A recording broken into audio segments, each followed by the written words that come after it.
ہے، عزت ہے، سب اللہ کے اختیار میں ہے، سب کچھ اللہ کے ہاتھ میں ہے۔ آزمائش ہے، عزت یا ذلت ہے، رزق ہے، سب کی حکمت اللہ کے پاس ہے۔ اسی لیے ہمیں اپنے ہر عمل میں مکمل طور پر اللہ پر ہی بھروسہ رکھنا چاہیے۔ انا بے شک فی میں خلقی تخلیق میں السماوات آسمانوں والارض اور زمین کی واختلافی اور اختلاف میں اللیلی رات کے والنہاری اور دن کی لآیات البتہ نشانیاں ہیں لأولی الالباب عقل والوں کے لیے۔ ہماری آیت جو ہے یہ اب کائنات پر اور کائنات کی تخلیق پر اور اللہ تعالیٰ کی تمام خلقت پر غور و فکر کے لیے ہے۔ جو لوگ ہر حال میں خدا کو یاد کرتے ہیں، وہ زمین اور آسمان کی ساخت پر غور کرتے ہیں، وہ بے اختیار پھر بول اٹھتے ہیں کہ پروردگار، یہ سب کچھ تو نے فضول اور بے مقصد نہیں پیدا کیا، تو تو پاک ہے اس سے کہ ابس کام کرے، بس اے ہمارے رب ہمیں دوزخ کی آگ سے بچا لے۔ جب وہ نظام کائنات کا بغور مشاہدہ کرتے ہیں ایمان والے، تو یہ حقیقت ان پر کھل جاتی ہے کہ یہ سراسر ایک حکیمانہ نظام ہے، اور یہ بات سراسر حکمت کے خلاف ہے کہ جس مخلوق میں اللہ نے اخلاقی حس پیدا کی ہو، جسے تصرف کے اختیارات دیے ہوں، جسے عقل اور تمیز عطا کی ہو، اس کی حیات دنیا کے اعمال پر باز پرس نہ ہو، اور اسے نیکی پر جزا اور بدی پر سزا نہ دی جائے۔ اسی طرح نظام کائنات پر غور و فکر کرنے سے انہیں آخرت کا یقین حاصل ہو جاتا ہے اور وہ خدا کی سزا سے پناہ مانگتے ہیں۔ تدبر اور تفکر کی دعوت۔ اللہ کی قدرت، عظمت اور حکمت کو پہچاننے کے لیے کائنات پر غور و فکر کرنا چاہیے۔ اللہ کے بندے صرف عبادت گزار ہی نہیں بلکہ کائنات پر غور و فکر کرنے والے ہوتے ہیں۔ آیت کی بنیاد پر علم، عقل اور آنکھیں کھولنے والا ہی جسے شعوری ایمان کہتے ہیں۔ اگر آپ چاہتے ہیں کہ قرآن کا یہ نور دوسروں تک بھی پہنچے تو ویڈیو کو لائک کریں، سبسکرائب کریں اور کمنٹ کریں اور اپنے لیے صدقہ جاریہ بنائیں۔ اور اگر آپ نے خود ابھی تک چینل سبسکرائب نہیں کیا ہے تو کر لیجئے تاکہ آپ قرآن سے جڑے رہیں۔ ہماری اگلی آیات سورۃ آل عمران کی آخری 10 آیات ہیں، جس پر ہم ان آخری 10 آیات کی فضیلت کے بارے میں پڑھیں گے، تو ساتھ جڑے رہیے گا۔ جزاکم اللہ خیراً۔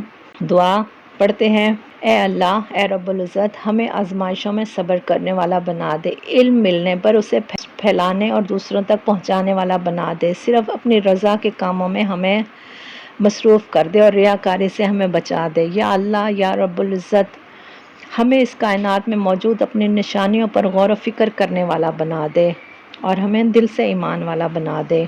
آمین یا ربنا کریم۔ سبحانک اللہم و بحمدک، اشہد ان لا الہ الا انت، استغفرک و اتوب الیک۔ السلام علیکم ورحمۃ اللہ وبرکاتہ۔